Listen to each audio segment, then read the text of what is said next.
Hey everybody, it's Todd Dills with this edition of Overdrive Radio for you for January 20th, 2023. We're going to hear today from a man who's been making a name for himself around the Atlanta area truck community the last decade or so while building a small fleet. Well, I'm Mike Nelms, CEO of Keep Trucking Transportation. And not just for his 20 or so truck fleet, mostly owners leased on, including many owner-operators. Mike Nelms has just a few trucks of his own. Nelms has broad instincts for raising up those around him, those with an interest in the business, which he's incorporated directly into his Keep Trucking Transportation fleet's operations. All employed there approach relationships with contracted owners with an educational mission, at least in part, in mind. And last year, Nelms debuted a first-time event in Atlanta to connect owner-operators and others with trucking businesses and potential funding sources, whether operators looking to start out with a truck loan or other needed lending in the form of a mixer or downtown rooftop.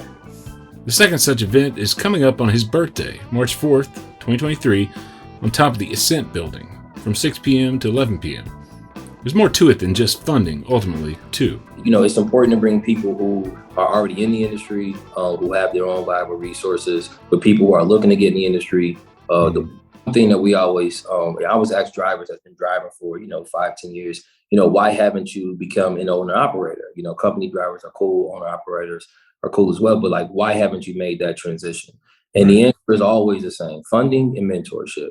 Most drivers, they haven't tapped into the part of the business side of trucking. How do you properly factor a load? What is a factor in company? Some people have been driving for a while, but just haven't learned the back end or front end office. And then you have people who have 4 or 5 trucks and they want to scale to 10 trucks. People who are looking to purchase their first truck.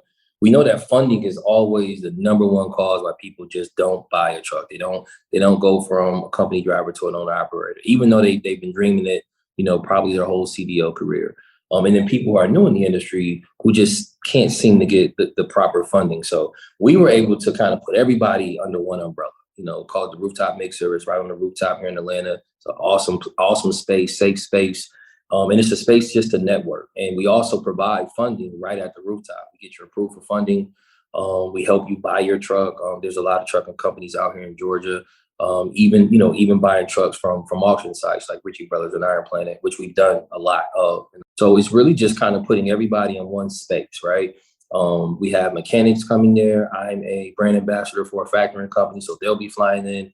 And it's just kind of, again, just a network and see how you can actually get in the industry or scale. But the number one thing is the funding. The last event we funded over 1.2 million. And so in commercial funding. And so this event, of course, we want to try to double it. That's our goal, is to try to get more people out, get more people aware of how difficult it is to get funding and the fact that we're able to do it. So really just trying to close the gap, right? Just to be as innovative as possible. I see that in trucking. It's always some gaps. It's always, a disconnect between the broker and the dispatcher. So we're going to have some dispatchers and brokers in the room as well, just to have that conversation outside of trying to book a load, right? And I think sometimes, sometimes the brokers have more money in the load and sometimes they don't. But just to have that dialogue back and forth, I think it'll kind of close the gap, between the broker and the dispatcher. We're all one team.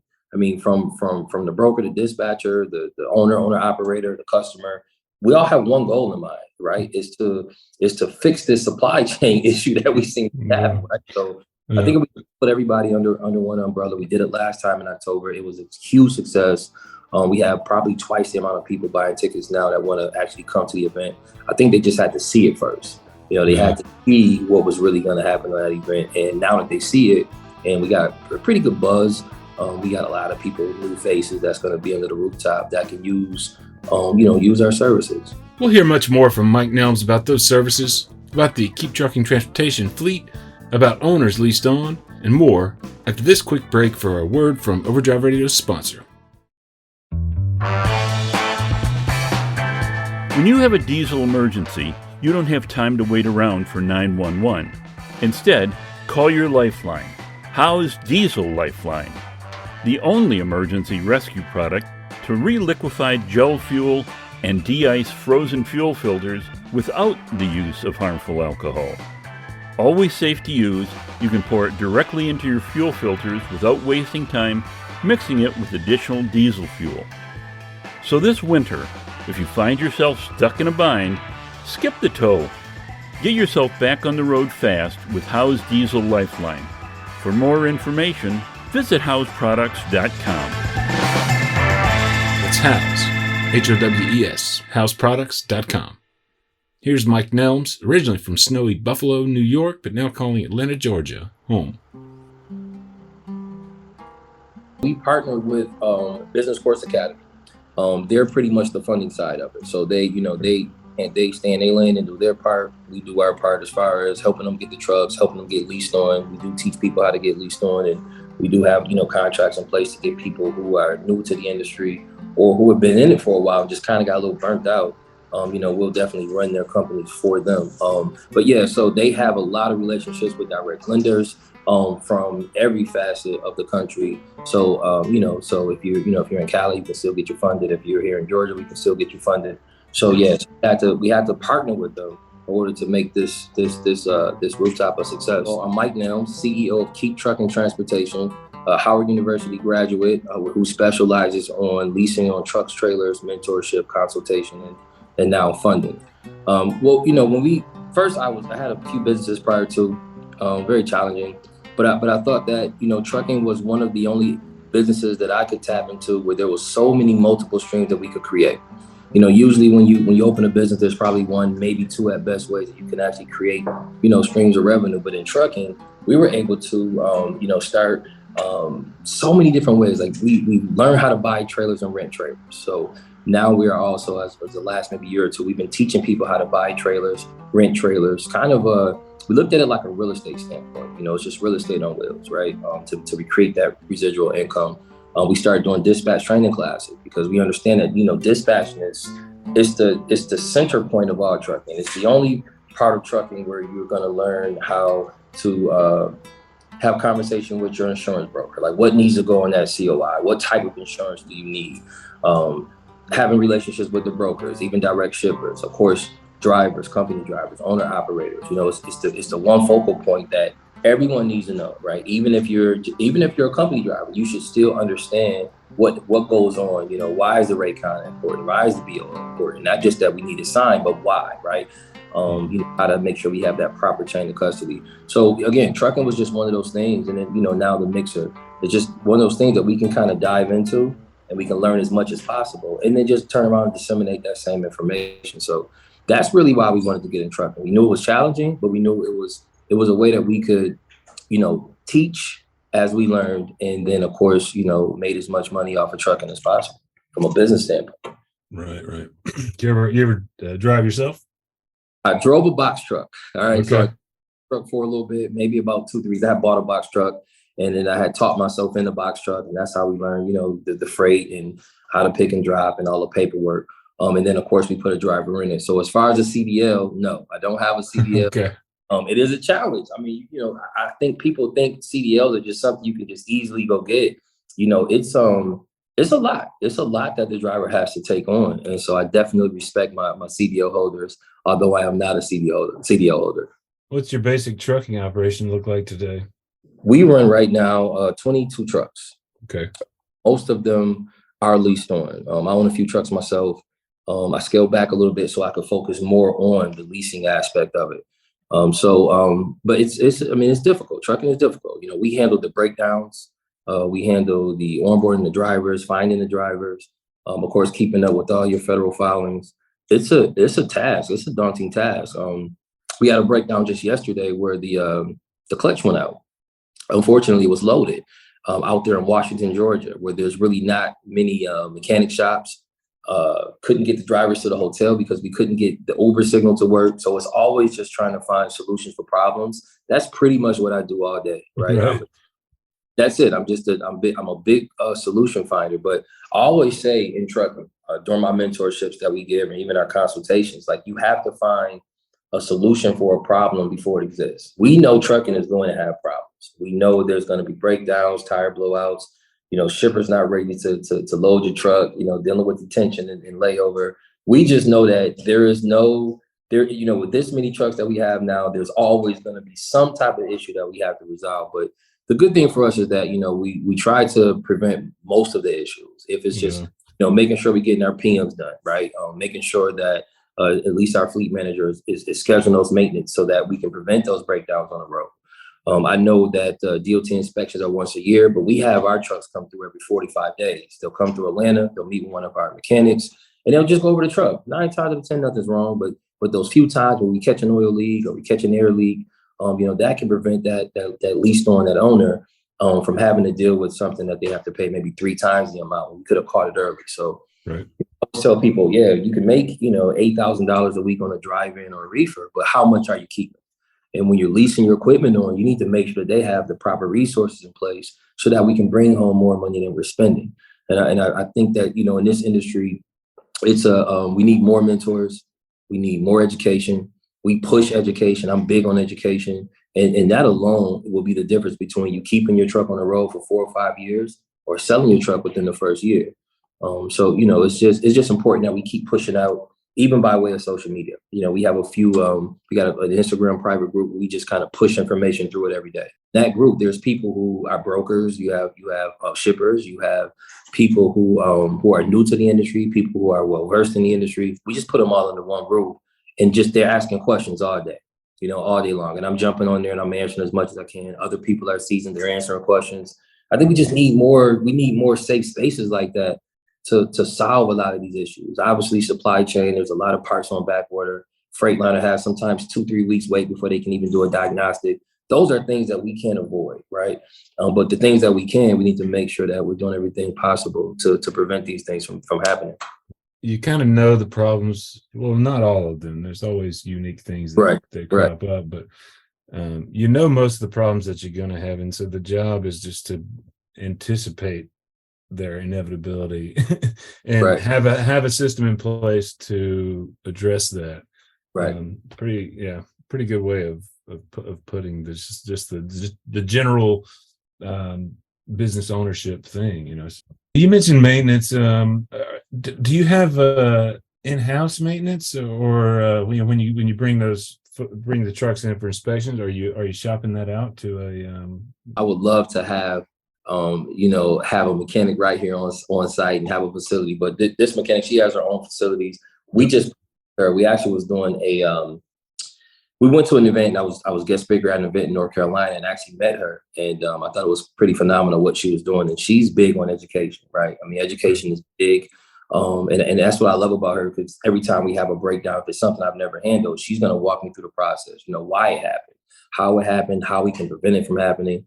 And then she speaks directly to our drivers as well, because some things these drivers can handle on the truck without having to have roadside come out, charge you $150 an hour and you're sitting all day. Some things that we can kind of fix ourselves. So that's why we've been sticking with her. She's big on education. So it kind of helps us, along the way with these, especially the new leased on. Yeah, she there in your area? She's in Atlanta. Yep. Yeah. What's her name? Yep, Sam from Art Decision. Yeah. She's pretty knowledgeable. Sometimes she's helping us resolve issues just over the phone. She'll say, hey, let me just FaceTime the driver. He's not in Atlanta, but let me see if I can get this truck back up and going. So she's a huge part of what we're doing here. I asked Mike Nelms what he'd seen in terms of interest rates on truck loans for new owner operators getting into the business. Curious about the subject, given the hikes in the benchmark federal funds rate we saw in 2022. More expected in 2023. You can access my reporting on that subject now at overdriveonline.com. It aired just yesterday, Thursday, January 19th. Nelms noted third-party lenders on Ritchie Brothers and Iron Planet auction deals he'd been a part of prior to 2022's rise in rates were sitting as high as about 15% interest after 20% down, and a Business Course Academy partnered lender with 20+% interest after a year at zero interest. Mind you, all of it for owners brand new to trucking business ownership. Those rates square with what I reported from Commercial Fleet Financing's Matt Monero, speaking about similarly situated owners yesterday. Nelms well knows the new business challenge himself. I've only been in it almost 9 years. So much has changed and there's so many people getting in it. One, without the support, right? They just don't have the support. They don't have the knowledge of it, just how expensive these breakdowns are, how expensive these tow records are. They just haven't invested in themselves as far as the knowledge goes. So they're not in it for a long time. And of course, these banks, they want their money, right? They want their money. It's a high risk. industry. Getting these trucks, most companies aren't lasting 3 years. And that's a big reason why, one, we wanted to put on this rooftop mixer to provide funding so that you can handle these breakdowns. You can handle payroll. If your truck has to sit for a week, God forbid it's at a Freightliner and they haven't even looked at it yet, you can still afford to keep your business afloat. The other part of what we do is, other than the mentorship, is that we allow people to lease on. So we're essentially running your company for you. And at the same time, we're educating you. Why did we make this decision? Why did we come up with this solution? And just how to manage the driver. Sometimes the investor isn't, it's easier when we're leasing on someone who is a driver, an owner operator. But when it's an investor, it's so much more that they have to learn to make sure that they're receiving a proper return on their investment. So I just think, the banks understand that. They understand that this industry is turning a little bit, it's changing a little bit. And they have to protect their investment by charging more for the interest, or even getting a larger payment up front. How many owner operators do you have leased? We have leased one now, probably 16, about 16. Wow, okay. As far as the owner operators go, yeah. So we they take on 85% of the load. We take on 15%. And I mean, they're happy. We are so family oriented, right? So I think that's why a lot of our drivers, they stay. And plus we give them as much knowledge as we can. Anytime we learn something, we're passing it along. We do Zooms just like this every month so that, we can kind of bring everybody together. Anything that they need us to kind of change or check up on, or what they think about how things ran for that month. Of course, we giving them those pay slips every week. So they're seeing all the loads and the deductions and, just understanding, how to properly run their equipment, even down to how to pay their drivers. Like, a lot of times investors are just that. You have some investors who are like really all in, they're so in tune to what's going on. And you have some investors who invest in multiple different things, and they're not really interested in trucking, but they're interested in what they can make from it. So, but either way, we love it. We still give the same information to everybody. It's just, up to you what to digest or not. Among those doing plenty of digesting is Rhode Island-based Carolina Correa, a fairly newly minted owner of a 2016 Freightliner Cascadia she put on with Nelms Keep Trucking Transportation after a less than stellar experience leasing to another fleet. Correa is not an owner-operator in the traditional sense, but rather came to an interest in trucking as an investor. To this day, she has a full-time job as a fundraiser for the state of Rhode Island, sort of go-between for the state with private, corporate philanthropists and investors.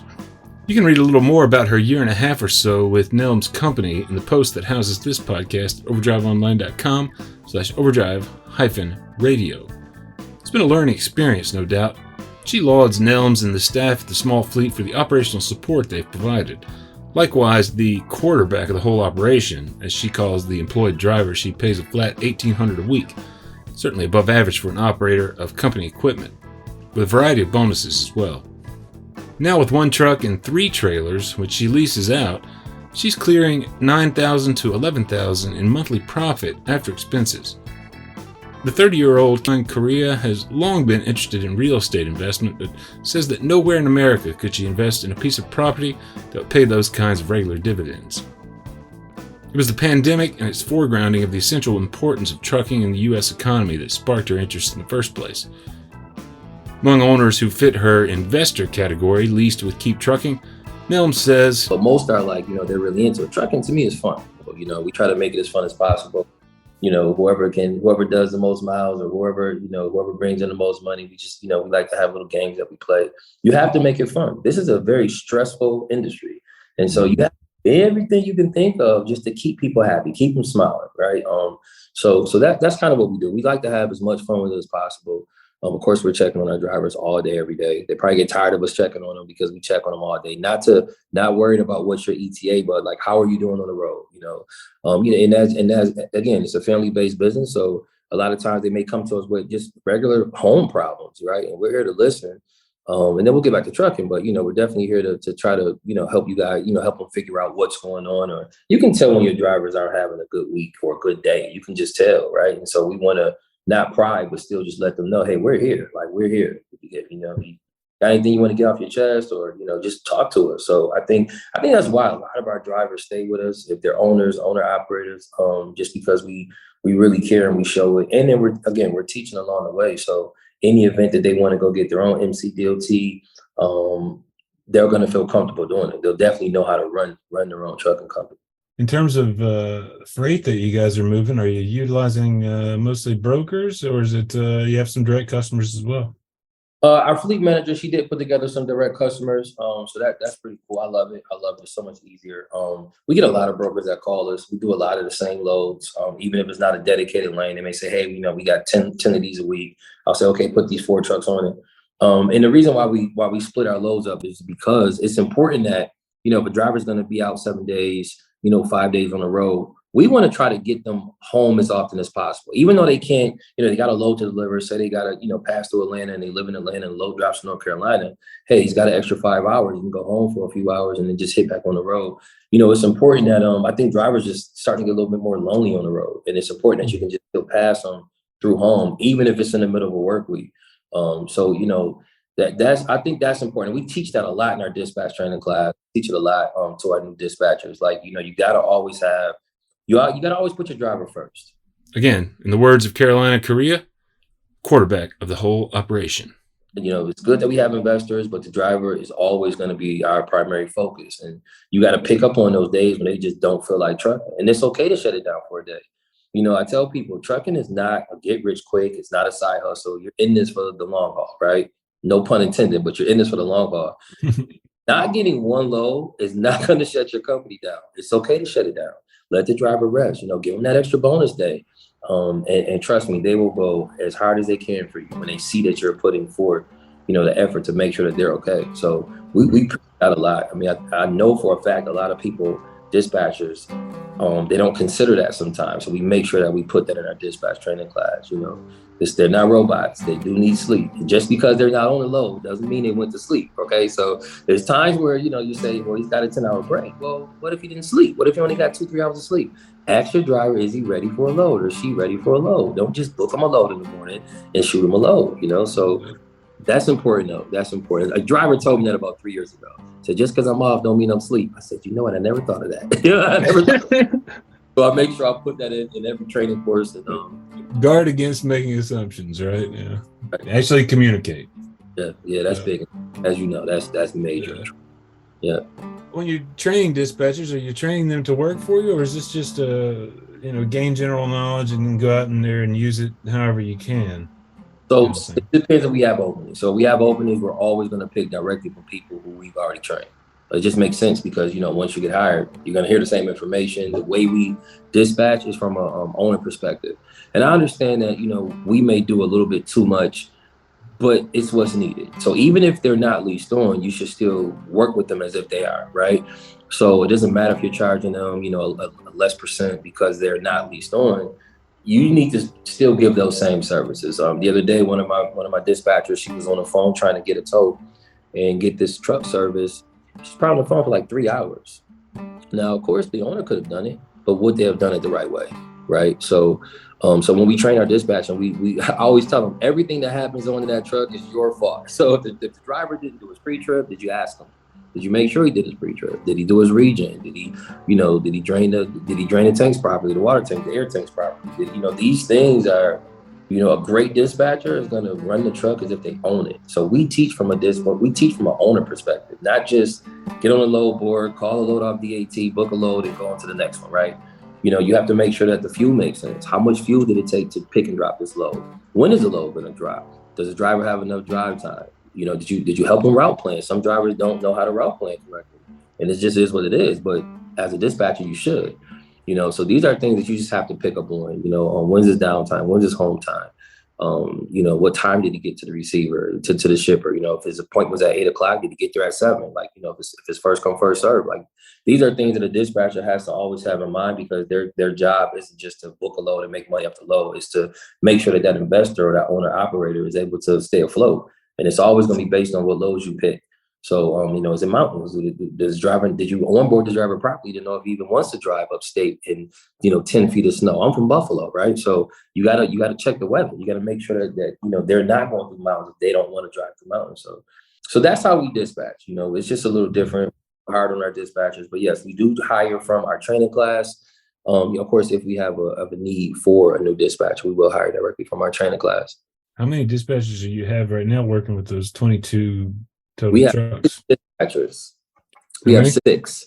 Wow. Dispatchers. Now I know the rule of thumb is 5 trucks for every 1 dispatcher, but we have a couple extra dispatchers, just because it takes the pressure off of them. It takes the pressure off of them, and we don't want dispatchers just getting up and booking anything just to get the day over, right? So, in which we see a lot of it, and there's a lot of issues with this dispatcher. There's a big boom. I've never seen it before, other than the last couple of years, where everybody's wanting to work from home and be a dispatcher.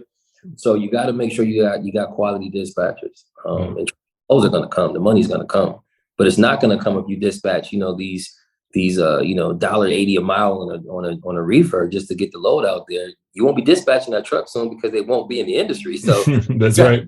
Right. You got to protect your investors so that they can continue to invest, and that's how you can build your dispatch portfolio. You mentioned that boom in dispatching, right? There's a lot of consternation about that out there amongst the legal professionals, and I know the FMCSA has issued some new interim guidance on a lot of those relationships between dispatchers and brokers and carriers. And have you looked at those? Do they present problems for, I don't know, the model that I imagine people that you're training end up going out and working under?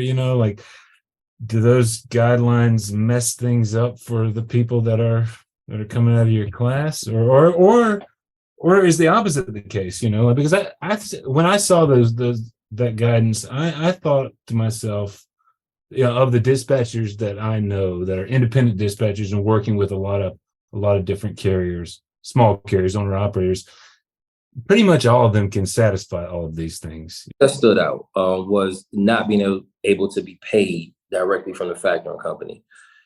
That's a big one. I'm gonna tell you why, because there's good trucking companies and obviously there's bad ones. And and I've heard the horror stories of, I dispatched for a week and they're not paying me now, because they have to pay them directly. And so that's probably the hardest thing. That's the hardest thing that hit a lot of dispatchers, not being able to be paid directly from the broker from the factoring company as the loads are being factored. It's the safest way. The money's secure. And so doing away with that, it just leaves it leaves too much out there to where the dispatchers are afraid they're not going to get paid. And in fact, there's companies that's not paying. Now, I understand when the company goes under, what can you do? But there's companies that's not going under that's still not paying the dispatcher. And because there's so many dispatchers, right? Because of the boom, these companies are saying, well, hell, I'll just go get another dispatcher. And that's what they're doing. And it's unfortunate. And there's no way. I mean, you're talking of, $500-600. You're not going to have a lawsuit over $500-600. So they're just out. They're just out of it. For any independents out there who've ever been stiffed by a broker, I imagine that probably sounds quite familiar. The unregulated independent dispatch business model can indeed be tenuous, and it's fairly up in the air where FMCSA will ultimately go with any full-on guidance. There's a reason, though, that some transportation lawyers see such businesses as brokers in disguise, without the financial security in the form of the surety bond required of brokers to assure their carriers have recourse in the event of non-payment, but also without their own recourse if they themselves don't get paid, as Nelms points out. That's the question I get a lot. Even in my DM, how do I get paid? So I always just tell them, get paid per load. Everything is, and the big thing is that a lot of people don't have contracts in place. That's another topic. That's another topic for another day. But, not having the proper contracts in place is the reason why a lot of dispatchers are not being paid. It's carriers, after all, doing the stiffing of the dispatcher in the examples he's referencing. In any case, you can find FMCSA's interim guidance on when independent dispatch services need a brokerage authority and when they don't, via a link in the show notes and the post that houses this podcast for January 20th, 2023 at overdriveonline.com/overdrive-radio. You can find more information about Nelms' Atlanta-headquartered Keep Trucking Transportation via links there too, with a variety of resources at the company's website. Big thanks to Michael Nelms for his time. Overdrive Radio is a production of Overdrive, the voice of the American trucker. It's edited and produced by me, Todd Dills, the acoustic guitar and other support of trucker-songwriter and Overdrive contributor Long Haul Paul Marhofer. The theme is Legend of the Snake Man by Marhofer. featuring the guitar work of Travis, the Snake Man himself, Lamech, Terry Two Socks Richardson on bass, keys by Tishomingo Jim Whitehead, and on drums, Mr. Andrew Marshall. The podcast is backed up further by Overdrive's own news editor Matt Cole, social media coordinator Holly Young, executive editor Alex Lockey, and video editors Lawson Rudizel and Andrew Gwynn. Big thanks again to Overdrive Radio sponsor House. You can find them at House, that's HOWES, houseproducts.com. Until next time, keep it product.